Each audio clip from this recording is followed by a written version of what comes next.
Welcome to the Wrestling Philosophy Show, where we talk to the wrestling community about their perspectives, beliefs, and techniques in the sport. In this show, we sit down with Matt Hill of Edinburgh University. He talks about his days at Edinburgh with Coach Baumgartner, Coach Roselli, and Coach Flynn. He also gets into his favorite entrance song. Hope you guys enjoy. You can find this video show and past episodes on YouTube, or if you're more of the audio type, head over to your favorite podcast platforms.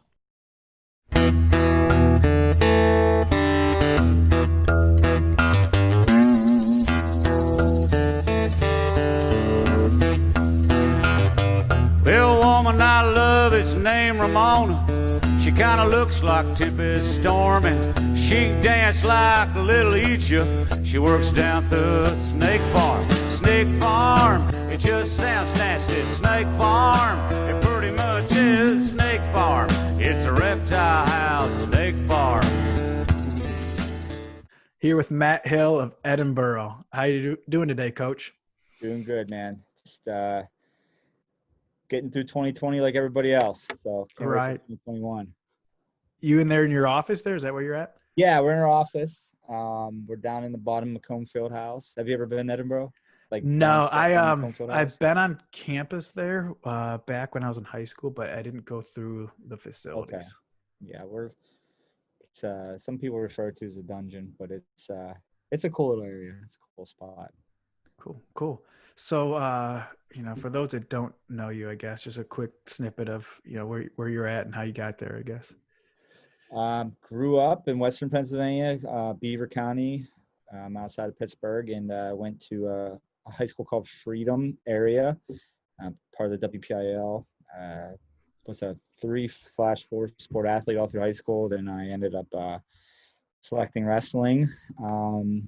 Came to Edinburgh and wrestled under Tim Flynn, and then I coached at Kent State for, I like to say 11 years, but it's right around 10 years. The 1 year I wasn't coaching, and I did a hiatus of high school coaching, and then came back as a full-time assistant. I think 2010. So Cool. then I got hired as a head wrestling coach here at Edinburgh University 2 years ago, 2018 in May. What other sports did you do? I played football and baseball, and I actually did some indoor soccer as an extra way to get in shape, between football and wrestling season. Cool. When did you know you wanted to get to coaching? Well, being in the atmosphere I was with Tim Flynn and Lou Roselli, and obviously Bruce Baumgartner was the athletic director here, and just being around those role models, those guys that I can kind of look up to and say, I really like what they're doing with their careers. I want to do something like that. So that was a spark of it. And then I, did a lot of camps with Bruce and Tim, and did camps of my own back home during college time. And I kind of say that's something I want to do. But I would say one of the other things that kind of led to that was kind of not reaching my goals in college. And it kind of just led into the passion of wanting to coach and help kids get better and reach goals that maybe I didn't get to reach. Cool. Yeah. So can you touch on that? Some of the goals you had and kind of what's, I guess, propelling you yeah, on? I mean, like a lot of it, not to say I wasn't satisfied with my wrestling career, but obviously it's a really tough sport. So if you're going to put all you got into it, you got to have some high goals. Obviously getting on the podium was a big goal of mine, being multiple All-American.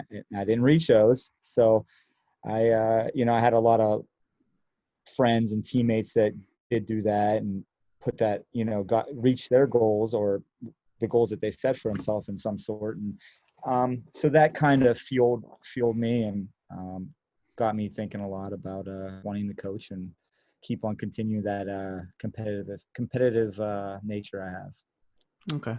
Yeah. You mentioned, Roselli, Baumgartner, Coach Flynn. What are some of the things you took away from them in your days there?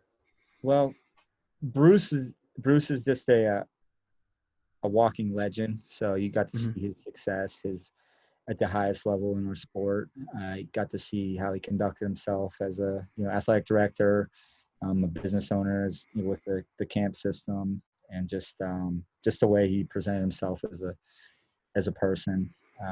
Flynn, a lot of great leadership, motivational genius on getting guys, hitting the right buttons at the right time, being able to do less with more. I mean, do more with less. Sorry. Yeah.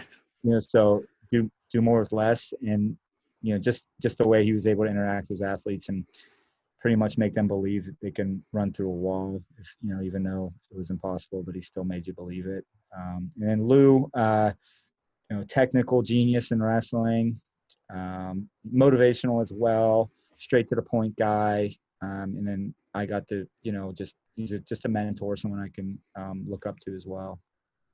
Do you still keep in touch with him? Yeah, I mean, all three of them I still talk to on a regular basis on being a mentor and someone that you can talk to, bounce ideas off with. Obviously Tim can give me some good insight on how to handle things at an institution like Edinburgh, or directions you need to go with the challenges you face. So yeah, of course. And then, Lou, just great to talk to about anything. And Bruce still lives in the town. So I have lunch with him, and he helps out with our club and stuff like that too.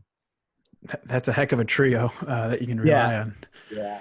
That was a good group of guys to be able to call at any moment to help you out. Cool.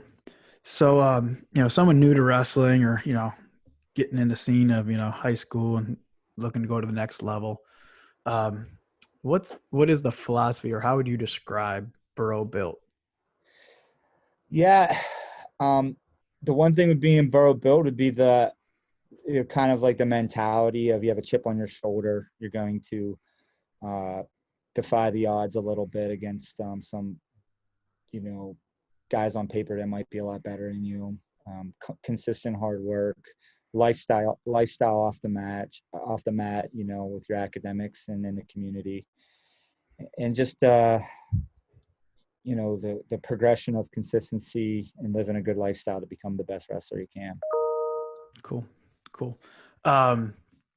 With that, living that lifestyle and, get through the barriers. Obviously you were an instrumental piece with, Kilgore at Kent, winning that national title and all of his success.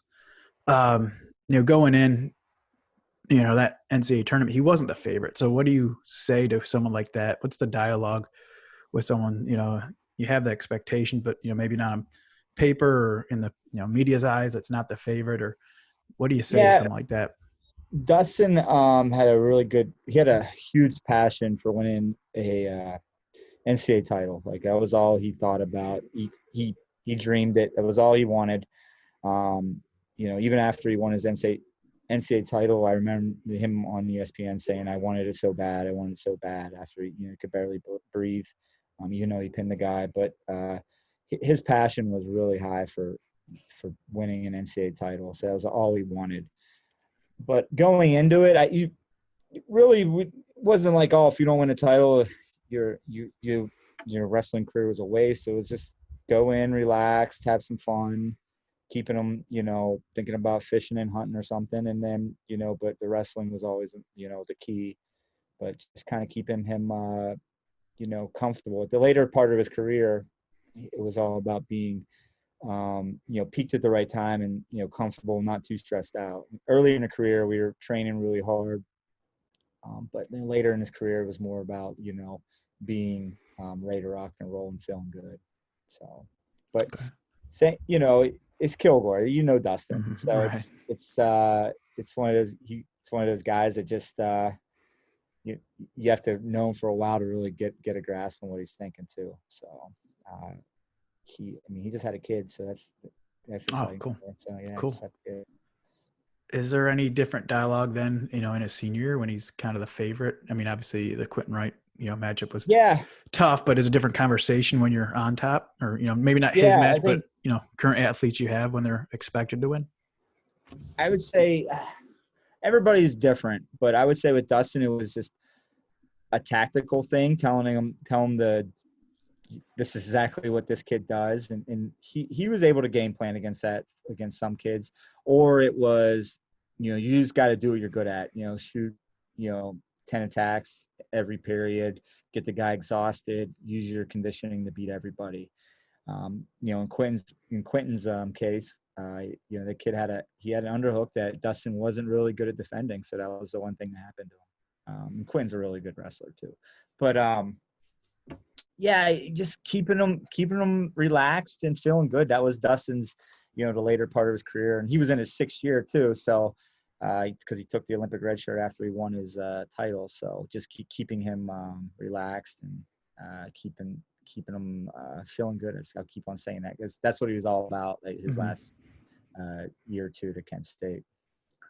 Cool.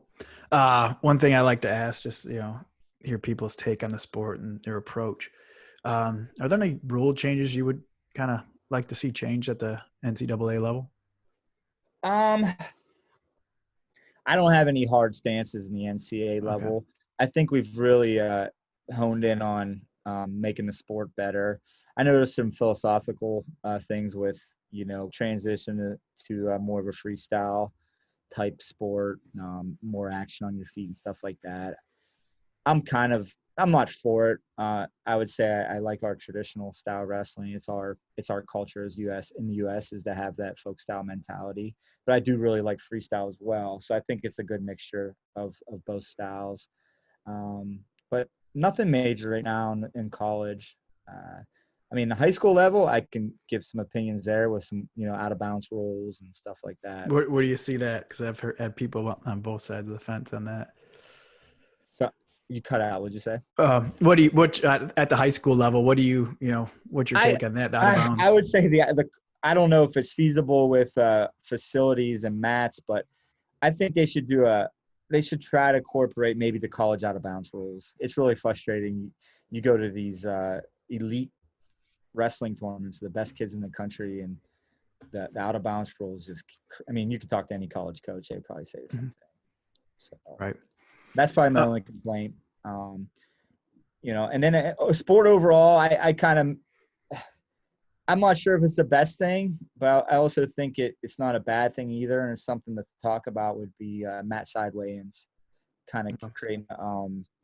It would drastically change the perception about wrestling, I think, and keep it a little bit more healthier for the average competitor, and then also for the highest level guy or girl.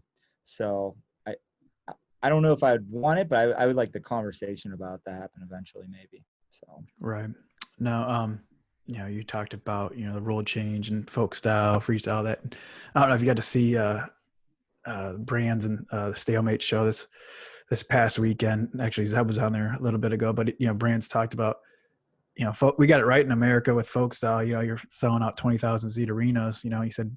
When he was wrestling freestyle, he's, wrestling in front of 2,000, It was a good point. I thought, I know some people, think the other way, but, very good point of, it attracts a lot of eyeballs. One thing also, with the rules, you've seen Ohio wrestling, obviously PA wrestling, do you think that 4-point near fall kind of favors PA wrestling? And not that it changes your recruiting, but, that 4-point near fall, it's a match. It's huge, and obviously Pennsylvania has a they've been one of the best teams. Best states on top. Right. Kids coming out of high school been known for it. It obviously would on a just a practical standpoint, but in the same sense that everybody has the ability to get better on top wherever you live. Mm-hmm. So it does. It definitely does. Because before it was a 5-point difference. If you get, take down to your back, now it's 6, and it's just and then if you get turned again, you're all of a sudden you're down 10-0. It's pretty hard to come back from 10-0. So you can come back from 5-0 or maybe even 7-0 or 8-0 if you get another 3 count on a guy. But it's definitely a game changer. You get rewarded for being better on top. Right. I have the bigger variance, but and then going back to your that mat Sideway and that as I involved in the youth wrestling scene, middle school wrestling season here in Ohio. And we've taken some change over the last few years as far as weigh-ins. It was just, way out of hand with kids cutting weight, and we've discussed that mat Sideway, and it'd be hard to implement, across the board at a lot of tournaments, but it's definitely something we've discussed, especially at the youth level. It's usually the dad's driving where and what the kid's weighing as opposed to the kid having fun in the long road. But Yeah, I think at the end of the day, the best kids are going to win anyways, I think. mhm. So like if it's more about bringing more people into the sport, and I don't know if that's the answer, but I think it wouldn't hurt.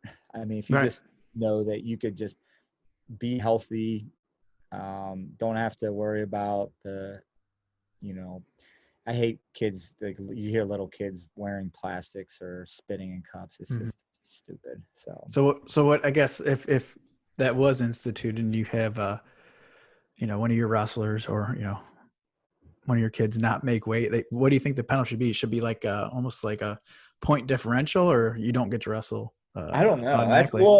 I always thought about how would you do it? Like, all right, do you weigh in before each match you wrestle? Do you get like a pound allowance, or like do you get Mhm. like after each match you get another pound, or would it matter because you should be, probably just staying or you have a hard line strict, you have to be at that weight or under it after, before you wrestle each match. I don't know.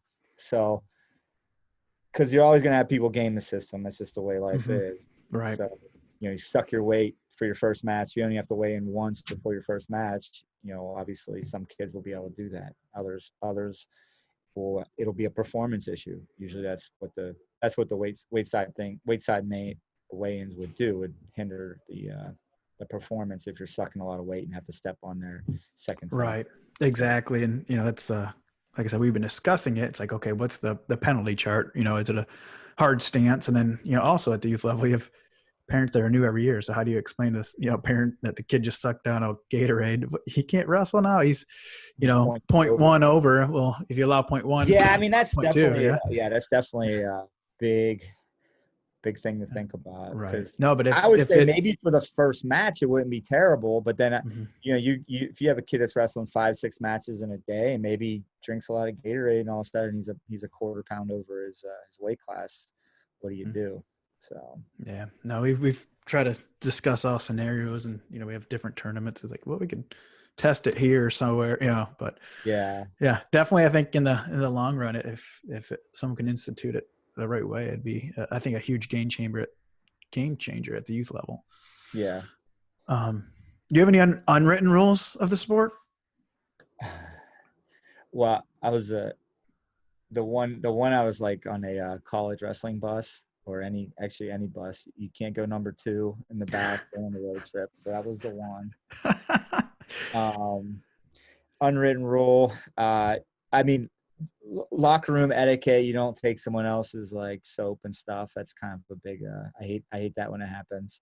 It was funny. There was this kid named Dylan Reynolds. I'll throw him out here. It's funny. It was my first week here coaching, and I had all my my shampoos and my deodorants and baby powder all set up, and he was in there in the locker room by myself. I walk in, and he's like using my deodorant. It was like our first What? first week, and I was like, and like Reynolds is a great guy. He's like he was just started laughing. He goes, "You got me, coach." I was like, "Oh, okay." So Oh um, God. on a serious point, unwritten rules of wrestling. I always just have a simple mindset. You just don't you don't take any match for granted. Always be prepared. But those are pretty obvious. They're Mhm. not rules, but they're pretty good things to live by. But don't overlook an opponent, I guess, is probably the other big one. So Cool. yeah. Um, taking over for Coach Flynn and what he built there, was anything you kind of overlooked? Talk that you wish you would have done different, or anything you have for a new Coming coach that's in, taken over a program? coming in Edinburgh, I knew the system and knew how guys got good here. I guess the one thing that I didn't know was, how to manage, the challenges that a small school faces with, trying to compete with the best teams in the country. Uh, we have, we have great administrators here, great people to work with. I came from a place like Kent State that, maybe had more resources and more people to facilitate those everyday things that you take for granted. So just being on top, maybe a little bit more organized in that aspect of things. But for the most part, it's a learning curve. Any new head coach going into anywhere is going to have a learning curve. Cool. Right. Wrestlers are kind of weird creatures or superstitious sometimes. Do you have any weird habits or rituals? Well, when I was competing, they weren't dirty, but I'd always wear the same socks. So it was kind of like something. I'm sure there's a lot of wrestlers that do that. And I've always done this. I did a lot more when I was competing. I would always eat like one food and then move to the next. Like, so if I had like a steak, corn, and then, French fries, it would, I had to eat, the steak, and then next would be the fries. So it's always in order. It always freaked out Andres. He hated when I did that. So that was like, all right. What would he say? Well, every once in a while I would break from it and like eat like two things together. But he always was like, we'd be out like eating dinner and be like, what are you, with recruits and stuff. And I'd always have to, but a lot of people do that. I feel like maybe not, but that's one thing I do. Okay. All right, cool. But I'm not like OCD or anything. I'm not like that. That's just the one thing I do. So. Right. Cool. You have I asked a few people this, your entrance song. Did you have an entrance song when you wrestled in college? Did you guys do that when you were at Borough? Like kind of we didn't really have one. Like, I remember we had a few like bigger dual meets where they asked us for some music, and I didn't really care. I was like, pick something out for me. So what would it be today if you had an entrance music? If it was today, and Zeb would like this, it'd be you probably have no idea what I'm talking about with this song, but it's called Snake Farm. So Snake Farm. Snake Farm. Who sings it? Yeah. Willie Hubbard something. He's like the southern bluegrass type like singer guy. He's an old dude, giant beard.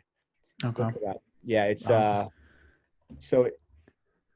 the story behind it was Snake Farm. Story behind it, I was on vacation with my brother-in-law, and we're in this place called Topsail Island, North Carolina. Oh, I just went there this summer.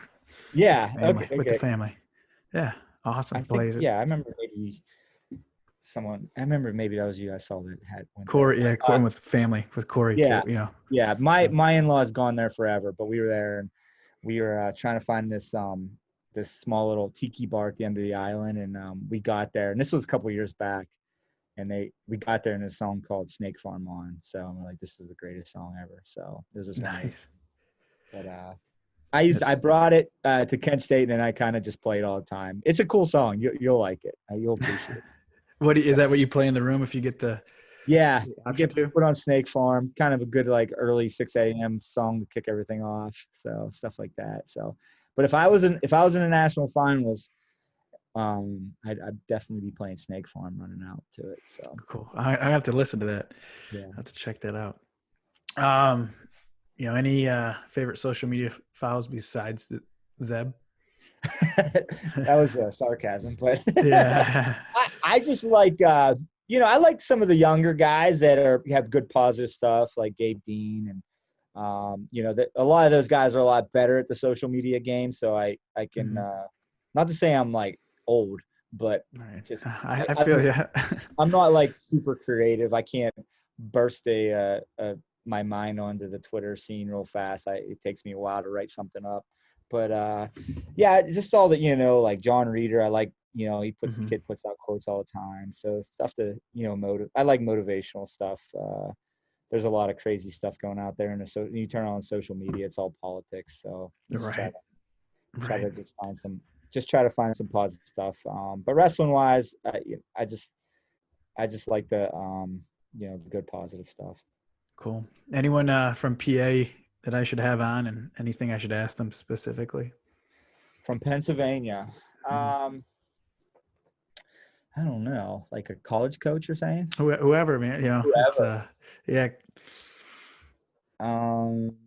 Get on. Scott Moore is always fun to talk to over Lock Haven, so he's good. I got Josh coming on the next couple of days here, so yeah, you got his brother then. Yeah. Get Scott then. I would get my buddy up in Buffalo, Stutzman, on. He's always fun to talk to. Okay, cool. Yeah, he's a good time. but yeah, some of the Edinburgh guys like, Jared King or some of our, national champs here.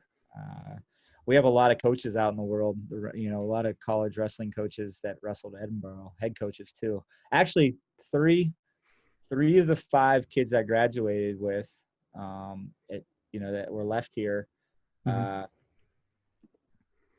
head coaches at Division I schools. Alex Clemson at Maryland, and then Jim Gibson at Virginia Military VMI. I'm having him on soon. Yeah, Coach Gibson. I got that. Yeah, Gibby's my buddy. Clemson, I've talked to those guys all the time. We bounce ideas off each other all the time. So, and then obviously Flynn, get Flynn on if you can. Yeah. So. No, yeah. I got a long list of people. You have this person on, so, but someone out of my usual people I like to hear who I should have on. Yeah. But the best character, Ray Brinzer. Okay. Yeah. Him and Zeb, geez, Pete's. That's like overload sometimes. Yeah. You get Ray. I mean, he was instrumental in my club career in high school. It kind of started late bloomer in high school. But yeah, Teague Moore down at American. Okay. Yeah. I've talked to him a handful of times back when, Zeb was covering EWL. He was kind of instrumental behind, having Zeb and Flo covering the EWL back then. Yeah. Yeah. He's a good forward thinking guy. So. Oh, cool. No, do you have anything else? Where can they, I guess, file along at or anything? No, I mean, glad to see you.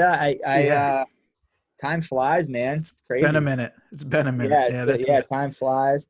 Had a great time coaching at Kent. Still talk to Jimmy all the time. Just trying to build this program back up. It's, big shoes to fill. So it's crazy. I'm staring at a 3rd place trophy right across the way from me. So Edinburgh placed 3rd in the country, 5 years ago. So it's just super, huge, big shoes to fill. We got a good recruiting class that came in this fall. Crazy though. I got a good recruiting class. I can't really do much with them right now until some things cleared up. We did start conditioning and stuff over a week ago. Oh, good. So, conditioning and lifting's ago. Hopefully we get some good news with the start date coming up. And most likely it's gonna be January 1st. We got to squeeze in I don't know what kind of season to call it, condensed season, I guess the best way to put it. We're gonna have only about 8 to 9 weeks to compete. Single dual meets each weekend, maybe a quad or a tri-dual here and there. So looking to hope to get our guys at least 10 to 15 matches before the MAC championships. So, well, good luck this year. We'll definitely be following along, and I'm glad we got a chance to catch up. Yeah, man, it's great seeing you. Let me know if you need anything else. Time flies, and stay safe, have fun. You too. Thanks. Snake Farm, it just sounds nasty. Snake Farm.